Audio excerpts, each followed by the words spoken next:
Good morning. Good afternoon. It's 12 o'clock.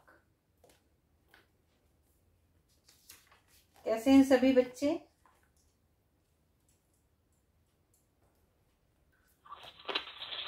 Ma'am अच्छे हैं। सभी अच्छे हैं ना? नमस्ते। नमस्ते। Today we will do. अभी भी नहीं आ रही है आवाज। अरे बाप रे।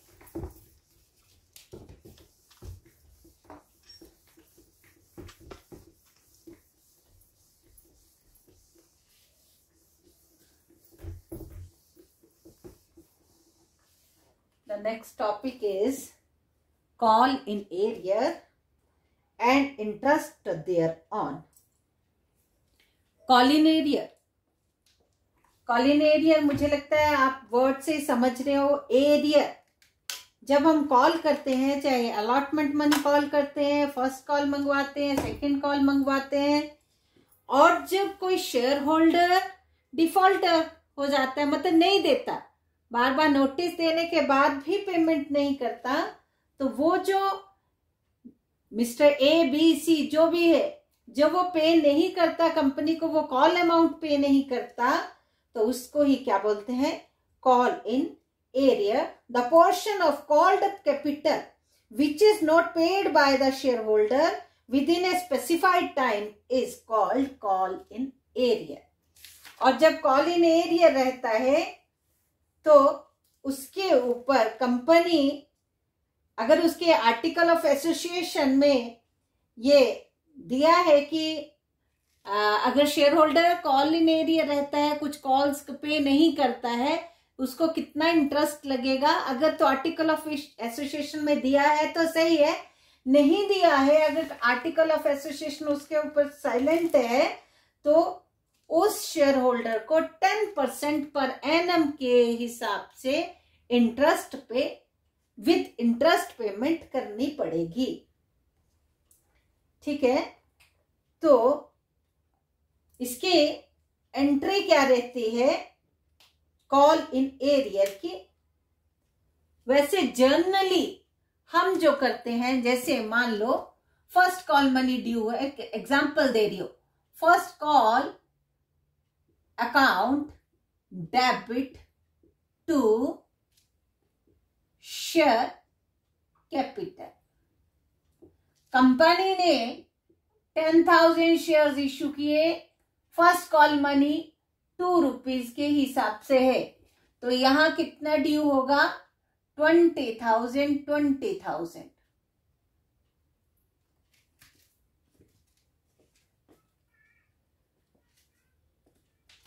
इसलिए अगर मिस्टर कोई सी जिसके पास 500 शेयर्स हैं, वो कॉल मनी पे नहीं कर रहा है, उसने फर्स्ट कॉल मनी पे नहीं की, तो क्या एंट्री रहती है? Being first call money due. अब रिसीव करती बार हम जनरली क्या करते हैं?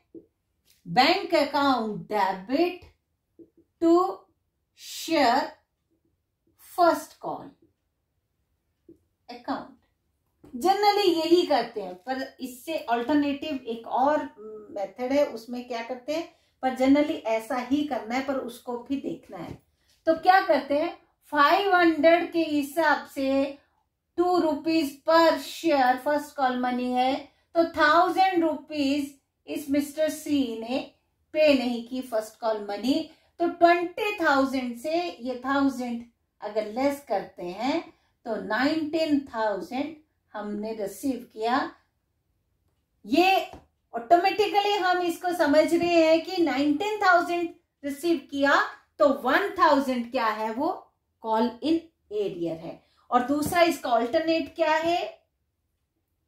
Call in arrear account debit to share first call account. Same चीज होगी। कॉल इन एरियर कितना? 1,000। यहां भी वो समझ आ रहा है कि 1000 फर्स्ट कॉल मनी रिसीव नहीं हुई है।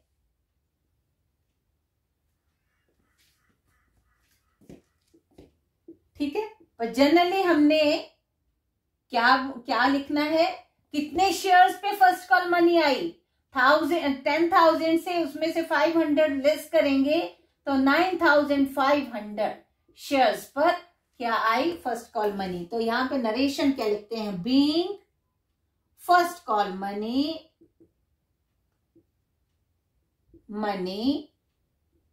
रिसीव्ड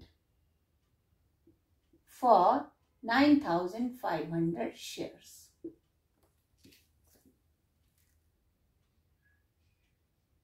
समझ आई?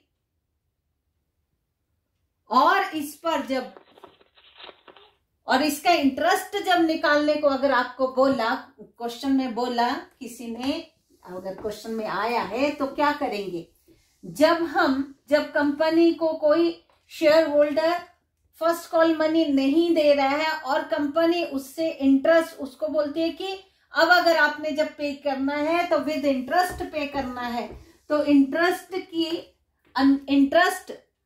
वो कॉल इन एरिया पर जो इंटरेस्ट है वो कंपनी रिसीव करेगी या कंपनी पे करेगी? आपको क्या लगता है, वो इनकम है या एक्सपेंडिचर है? कंपनी रिसीव करेगी या पे करेगी?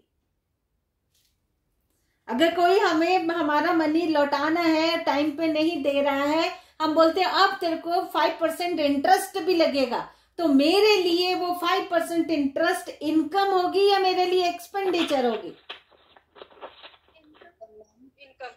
इनकम होगी। समझ आ रही है? इनकम होगी तो पैसा आएगा, तो एंट्री होगी bank account debit to interest on call in arrear.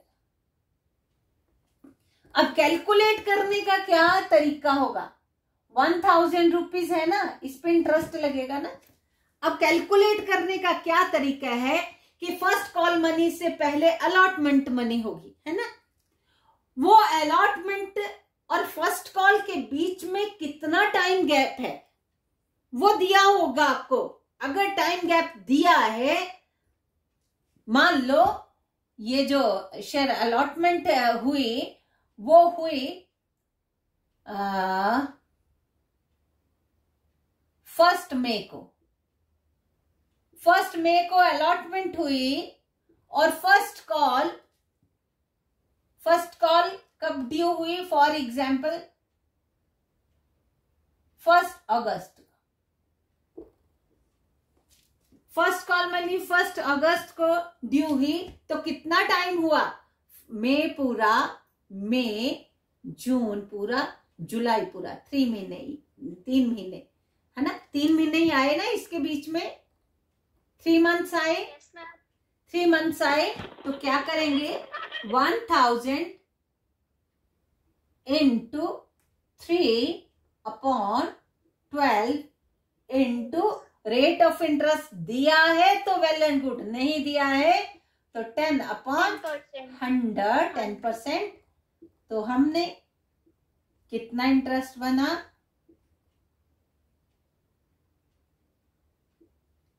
25 rupees interest बना। तो हमने bank account debit to interest on call in arrear 25। ठीक है, इसका हम इलस्ट्रेशन में एक बार देखेंगे, इलस्ट्रेशन जो दिया है उसको एक बार देखेंगे, फिर हम पीछे प्रैक्टिकल प्रॉब्लम पे जाएंगे। हम एक एक जब करेंगे तभी हमें ये समझ आएगा पूरा चैप्टर, है ना। तो इसमें देखो, Apollo tyre limited offers 10,000 share of 10 rupees 10 each to the public. The amount payable is as follows. Application allotment 3232. Application was received for all the share and all were accepted. All the money was duly received except a holder of 200 shares who failed to pay both the call pass necessary journal entry to record the above transaction in the company book. यहाँ पे दोनों calls उसने पे नहीं की, तो देखेंगे bank account debit to share application account debit to share capital. Application है 3 रुपीज की, 30,000 30,000 30,000 30,000. अलॉटमेंट मनी ड्यू हुई, share allotment account debit to share capital, bank account debit to share allotment. Allotment भी पूरी रिसीव होगी. कमी कहां पड़ी, उसने फर्स्ट कॉल और सेकंड कॉल पे नहीं की. अब फर्स्ट कॉल ड्यू होगी, share first call account debit to share capital account 30,000 30,000. अब आएगा bank account debit to share first call account. कितने शेयर्स पे, 200 शेयर्स पे, 3 रुपीज के हिसाब से 200 इंटू 3 600 रुपीज उसने पे नहीं किए मिस्टर जो भी है ABC. और इसका ड्यू मनी कितनी थी फर्स्ट कॉल की, 30,000. 30,000 माइनस 600 29,400. कितनी रिसीव हुई, bank account debit to share first call money देखेंगे 29,400. 29,400. अब सेकंड कॉल मनी ड्यू होगी, second and final call account debit to share capital 20,000 20,000. और जिसने फर्स्ट कॉल मनी नहीं दी तो वो अब सेकंड भी कैसे देगा, जब फर्स्ट ही नहीं दी तो सेकंड भी नहीं दी, मतलब है ना. अब ऐसा नहीं बोल सकते कि इसने फर्स्ट कॉल मनी नहीं दी लेकिन सेकंड दे दी, तो सेकंड वाला अमाउंट कहाँ एडजस्ट होता है, हमेशा फर्स्ट कॉल में. तो जब उसने कोई दोनों ही नहीं दी, मतलब 200 शेयर्स पे 2 रुपीज के हिसाब से 400 और 10,000 इंटू 2 सेकेंड कॉल 20 रुपीज की है, 20,000 माइनस 400 19,600 19,600 उसने सेकेंड कॉल मनी रिसीव की. तो यहां तक तो जनरल एंट्रीज बन गई simple. Application money, allotment money due हुई रिसीव हुई, फर्स्ट कॉल ड्यू हुई रिसीव हुई, सेकंड कॉल ड्यू हुई रिसीव हुई. रिसीव उनको लेस करने के बाद जितना अमाउंट रिसीव होता है वो रिसीव हुई. दिख रहा है ना आपको. और इसका अल्टरनेट मेथड भी देखेंगे. If call in arrear account is open, तो एंट्री बनी call in arrear account debit to share first call account to share second call and second and final call. 600 first call के थे, 400 second call के, total unpaid कितना हुआ 1,000. तो ये simple question था कॉल इन एरियर का. हम चलते हैं, कहाँ चलते हैं, हम चलते हैं एक्सरसाइज में चलते हैं. Page number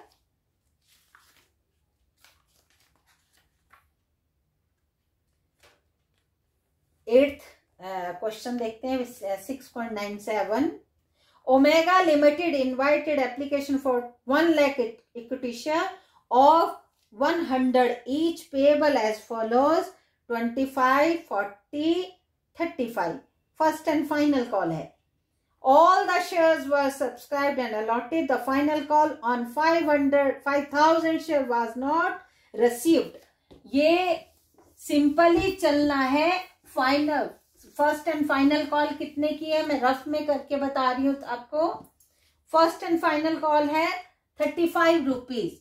1 lakh into 35 lakh.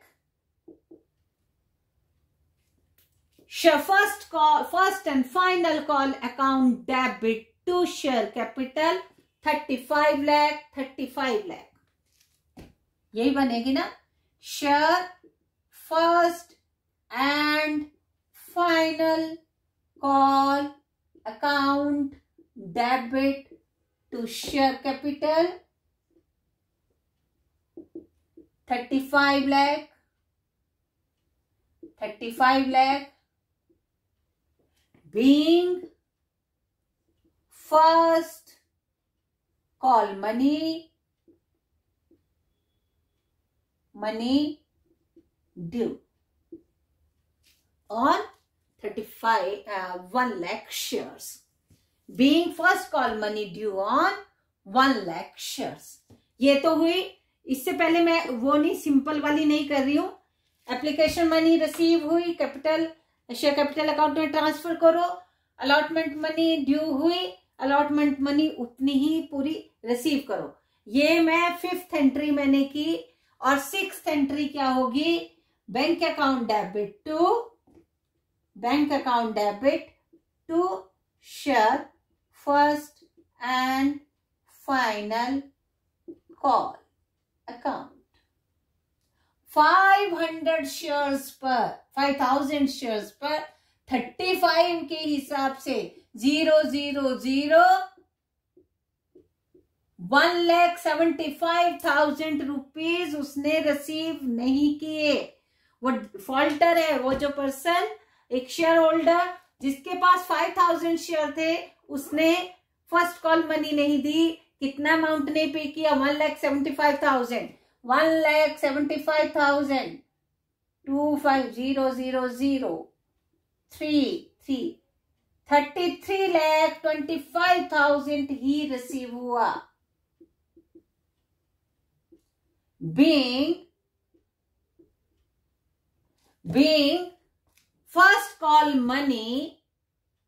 and final call money received on कितने shares? 1 lakh minus 5,000, 95,000 shares. Being first and final call money received for 95,000 shares. 1 lakh shares थे, 5,000 शेयर्स पे फर्स्ट कॉल मनी नहीं आई। 95,000 रुपीज शेयर्स पर 35 rupees के हिसाब से 33,25,000 rupees ही receive हुए। तो ये क्वेश्चन तो सिंपल जो था वो यहाँ पे हमने स्टॉप कर दिया, खत्म हो गया। मतलब नहीं आए। अगला अभी आपको समझाया नहीं है कि इनको कैसे फॉरफिट करते हैं, वो नेक्स्ट स्टेप आता जाएगा, साथ के साथ आता जाएगा। इसके बाद इंटरेस्ट वाला एक क्वेश्चन करते हैं। जब interest on call in arrear पे कंपनी रिसीव करती है,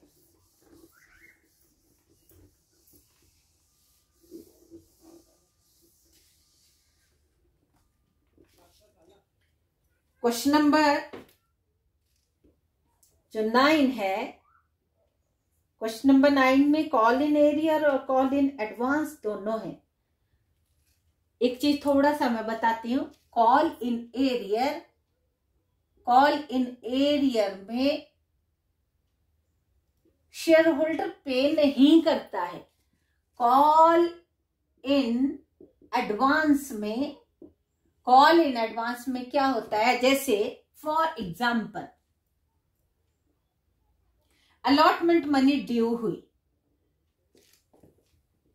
2431, ये ब्रेकेज मैंने बताई, छोटा और रखते हैं शेयर्स। 1000 शेयर्स इश्यू की। अलॉटमेंट मनी, पहली एप्लीकेशन मनी रिसीव हुई, ट्रांसफर की। Bank account debit to share application account 2000। Share application account debit to share capital account 2000 being application money transfer to share capital account. Third जब बारी आई, ध्यान देना है, allotment money, share allotment account debit to share capital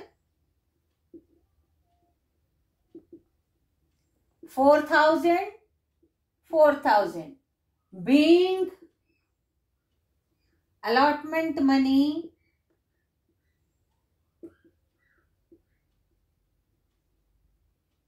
due। ठीक है, जैसे ये होती है, अब रिसीव करने की बारी आई तो बोला एक मिस्टर श्याम है who has 100 shares paid first call money with allotment money. इसने श्याम ने क्या किया कि उसके पास 100 शेयर है, उसने अपनी जो फर्स्ट कॉल मनी है जो ड्यू होनी थी 3 रुपये के हिसाब से, उसने वो अलॉटमेंट के साथ ही भेज दी। तो क्या हुआ, bank account debit to share allotment to call in advance. ये दिख रहा है, उसने अपनी अलॉटमेंट मनी तो 4000 पे करनी ही थी, प्लस उसने 3000 फर्स्ट कॉल मनी भी 300 रुपीज अपनी फर्स्ट कॉल मनी की भी 100 शेयर है ना श्याम के पास, 100 इंटू 300 रुपीज उसने कॉल इन एडवांस। श्याम के पास 100 शेयर थे, उसने फर्स्ट कॉल मनी भी अलॉटमेंट के साथ भेज दी। तो अलॉटमेंट के साथ कितना अमाउंट आ गया, 4300। ये कॉल इन एडवांस में दे देना, कॉल इन एरियर में नहीं देना, नोटिस देने पे नहीं देना। ड्यू था नहीं दिया, नोटिस दिया नहीं दिया, तो उसको इंटरेस्ट भी लगा। यहाँ पे कंपनी जो मिस्टर श्याम है ना, उसने एडवांस में दे दिए, तो कंपनी उसको इंटरेस्ट देती है। कंपनी उसको मिस्टर श्याम को इंटरेस्ट पे करेगी। वहां कॉल इन एरियर से इंटरेस्ट आता है, यहाँ पे कॉल इन एडवांस के लिए हमें उनको इंटरेस्ट देना पड़ता है। एक बार हम पीछे फिर थोड़ा सा इलस्ट्रेशन में जाते हैं। अगर कॉल इन एडवांस का इंटरेस्ट का क्वेश्चन उसमें नहीं दिया है, लेकिन एक्सरसाइज में नहीं है, लेकिन हम इसमें देख लेते हैं एक बार। 14th इलस्ट्रेशन है 6.33 पेज पर। 20,000 शेयर्स इश्यू किए, ब्रेक केज है 20, 30 एंड 20। सबकी डेट्स भी दी हैं, कब कब फर्स्ट कॉल ड्यू हुई, कब सेकंड, क्योंकि ये डेट्स दी होंगी तभी हम interest on call in arrear या interest on call in advance calculate कर सकते हैं। Application were received for all the share, these shares were allotted. One shareholder to whom 600 shares were allotted paid all the money at the time of allotment. अच्छा, ये call in advance है। हाँ, call in advance है। Call in arrear का यहाँ पे ये interest वाला हम 13th क्वेश्चन था, सॉरी मैं 14th पे चली गई। 13th क्वेश्चन में कॉल इन एरियर और इंटरेस्ट को ये देखेंगे। पीछे चलते हैं हम। एप्लीकेशन मनी रिसीव हुई, ट्रांसफर कर दी, अलॉटमेंट ड्यू हुई, रिसीव हो गई। फर्स्ट कॉल मनी पे एक मिस्टर कोई है जिसके पास 500 शेयर्स थे, 500 शेयर थे, फेल्ड टू पे first call. 500 shares first call है 20 रुपीज की, फर्स्ट कॉल 20 रुपीज की है। 500 पे 20 रुपीज करेंगे तो कितना आया, 10,000 आया मुझे लगता। 500 पर 20 रुपीज, 1 2 3 4 10,000 रुपीज उसने पे नहीं किए। लेकिन ड्यू कितने थे फर्स्ट कॉल पे, शेयर्स 20,000 इंटू 20, 1 2 3 4 5 4 लाख। 4 लाख में से 10,000 उसने शेयर होल्डर ने पे नहीं किए, 3,90,000 रिसीव हुए। देखेंगे पीछे, bank account debit to share first call 3,90,000। ये 90,000 कैसे आया, 10,000 ये ड्यू हुए 20,000 शेयर पे 20 रुपीज के हिसाब से 4 लाख। लेकिन मिस्टर कोई भी एबीसी, उसके पास 500 शेयर थे, 20 के हिसाब से 10,000 वो पे नहीं किए, तो पे कितने हुए, 3,90,000। अब सेकंड कॉल मनी उसने देखो, second call money, second and final call money account debit to share capital 4 lakh, 4 lakh. अब रिसीव कितने, हाँ आगे देखते हैं, आगे भी कुछ है। However he sent the amount of first call with the payment of second call.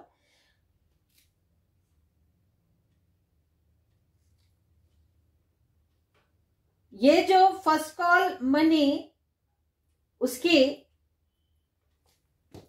इसमें ये 10,000 का डिफॉल्टर था। जब सेकेंड कॉल मनी, ध्यान देना है, मैं इसको करके ही बताती हूं। Bank account debit to share first call. First call कैसे आई सबको पता लगी क्या? 3,90,000, 3,90,000 being share first call money received for कितने शेयर्स पर आई फर्स्ट कॉल मनी? 20,000 थे, लेस 500, 19900 फॉर 19,500 शेयर्स। ये तो जब ड्यू हुई, नहीं रिसीव हुई, इतने शेयर्स पर रिसीव होगी। इसको वेरीफाई करना हो, इंटू 20 की थी फर्स्ट कॉल, 0,0,0,0 3,90,000। ये तो ठीक आ गया। आप सेकेंड कॉल मनी ड्यू हुई, share second and final call account debit to share capital. कितना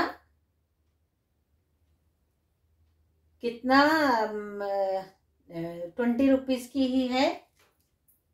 4 लाख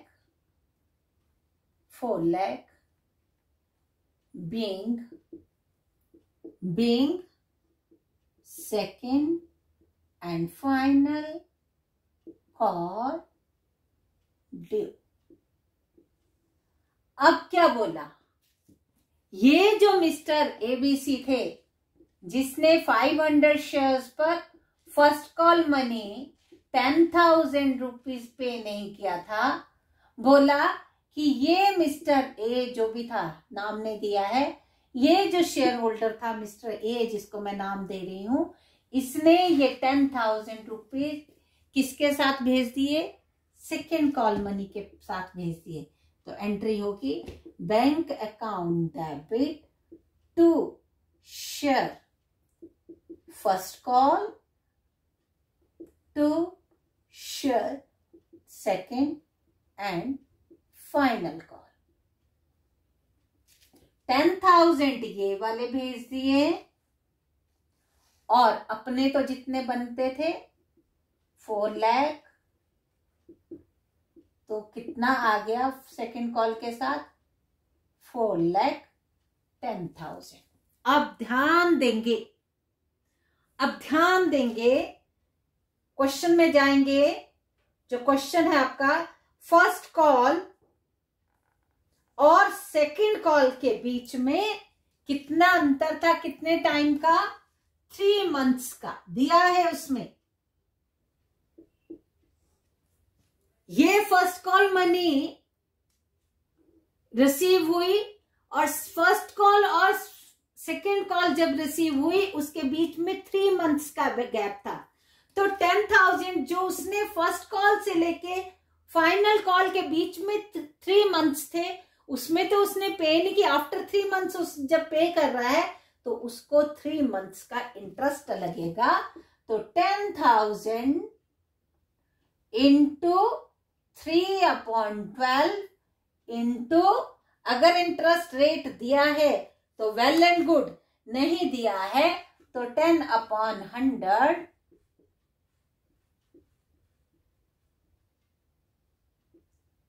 250 रुपीज उसके इंटरेस्ट के बने, तो ये एंट्री बनेगी।